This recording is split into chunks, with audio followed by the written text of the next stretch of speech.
नमस्कार दोस्तों कल एक कुंडली मेरे पास में आती है। पिता अपने पुत्र के लिए बोलते हैं कि गुरुजी मैंने इस कुंडली को दिखाया और कुंडली बहुत खराब बताई है मेरे बेटे की, 13-14 साल का हो गया है, बड़ा टेंशन में आ गया हूं और उपायों के लिए मुझे बहुत बड़ा मोटा खर्चा बताया गया है।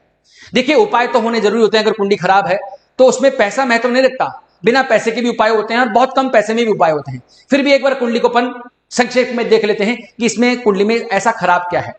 देखिए लगन से कुंडली को देखा जा सकता है और मैक्सिमम रिजल्ट तो यही पता लग सकते हैं, लेकिन आपको गहन अध्ययन करना हो तो इनके डी चार्ट में जाना पड़ेगा, षडबल में जाना पड़ेगा, भाव चलित में जाना पड़ेगा, दशा महादशा क्या चल रही है उसमें जाना पड़ेगा, फिर गहन अध्ययन करके आपको कोई रिजल्ट बनाना चाहिए।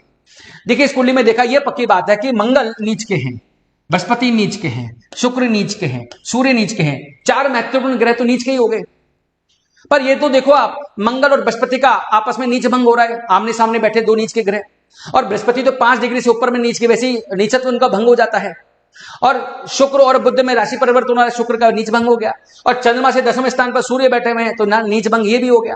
नीच भंग हो गया, ऐसा नहीं कि वो नीचत्व नहीं दिखाएंगे, गोचर में जब आएंगे तो खराब फल दे सकते हैं जब इनके कंजंक्शन युति संबंध ऐसे हो जाएंगे। लेकिन जो इनकी नेगेटिव इंटेंसिटी थी वो नेगेटिव इंटेंसिटी बहुत कम हो गई है, पहली बात तो ये चीज। दूसरी बात, बच्चा भाग्यवान है, अच्छे कुल में पैदा हुआ, पिता कर्म स्थान में बैठे हुए, लक्ष्मी स्थान के मालिक खुद व्यापार में बैठे हुए, आप देखिए ढंग से प्रॉपर्टी के मालिक खुद केंद्र स्थान में दशम भाव में बैठे अपने ही स्थान को देख रहे हैं। यहां पर लगन के मालिक खुद चतुर्थ स्थान में बैठ करके एक राजयोग में कन्वर्ट कर रहे हैं। चाहे मंगल यहां पर नीच के हों, कमजोर हो, लेकिन फिर भी, क्योंकि दिग्बली तो वो दशम में होते हैं, कमजोर हो लेकिन फिर भी केंद्र में तो बैठे हैं, और केंद्र में क्रूर है तो अच्छा फल दे जाते हैं। नंबरों पे मत जाना, अभी मैं इनकी प्लेसमेंट बता रहा हूं। तो मैंने उनको एक चीज कहा कि मैक्सिमम जो 4 ग्रह नीच के थे वो नीच भंग तो हो गया, ये तो पक्की बात है, लेकिन इस बच्चे पर ध्यान रखना पड़ेगा, इस बच्चे पर ध्यान रखना पड़ेगा, क्योंकि ये बच्चे कई बार सामाजिक प्रतिष्ठा पर धब्बा लगा सकते हैं। इनकी फ्रेंड सर्कल पे ध्यान रखना पड़ेगा, क्योंकि अपनी उत्तेजना से ये अज्ञानता का बिहेव कर सकता है। बृहस्पति नीच के हैं, कई बार बृहस्पति ज्ञान के कारक है, लेकिन कई बार अज्ञानता कर सकते हैं क्योंकि नीच के हो गए हैं, तो अपनी उत्तेजना के कारण ज्ञान से अज्ञानता में जा सकते हैं। साथ में सूर्य नीच के हैं, सामाजिक प्रतिष्ठा पर धब्बा लग सकता है। कहां धब्बा लग सकता है? शुक्र की जो प्रवृत्तियां होती हैं, शुक्र की प्रवृत्तियां आप सब लोग जानते हैं। तो कई बार फ्रेंड सर्कल में ध्यान रखना, उसमें भी लड़कियों की फ्रेंड सर्कल पे ज्यादा ध्यान देना पड़ेगा।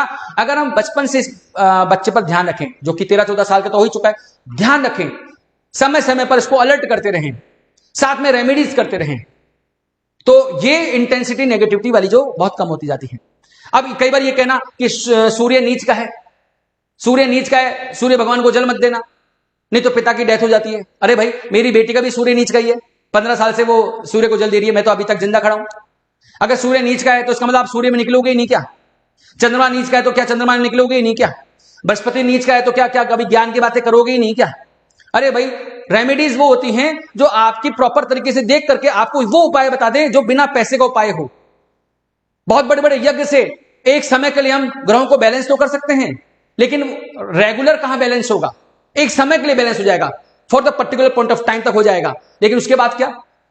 रेमेडीज कंसिस्टेंट तौर पर करनी ही पड़ती हैं, रेगुलर करनी ही पड़ती हैं, प्रभु की उपासना रेगुलर करनी ही पड़ती है, धर्म रेगुलर ही करना पड़ता है। तो वो ग्रह भी रेगुलर आपके जो नीच के हैं वो नीचत्व भंग में चले जाते हैं, उनका नीचत्व कम होने लग जाता है जब जाके रेमेडीज काम करती है।